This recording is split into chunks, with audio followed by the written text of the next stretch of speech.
সড়কে গোল চত্বরের দাবিতে ৩ ঘণ্টা মেহেরপুর কুষ্টিয়া সড়ক অবরোধ করে রাখে গাংনী বাজারের ব্যবসায়ীরা।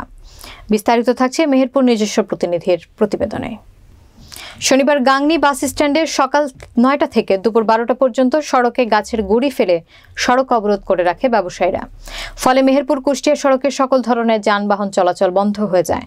ব্যবসায়ীরা বলছেন, গাংনী বাস স্ট্যান্ড এলাকায় জেলা পরিষদের ভবন রয়েছে, সড়ক ও জনপদ বিভাগ সড়ক নির্মাণ কাজের দায়িত্ব রয়েছে। নকশা অনুযায়ী জেলা পরিষদের ভবন ভেঙে গোল চত্বর করার কথা থাকলেও মূল নকশা বাদ দিয়ে সড়ক ও জনপদ বিভাগ নতুন নকশার মাধ্যমে জেলা পরিষদ ভবন বাদ দিয়ে দায় সারা গোলে চত্বর সড়ক নির্মাণ কাজ করছে।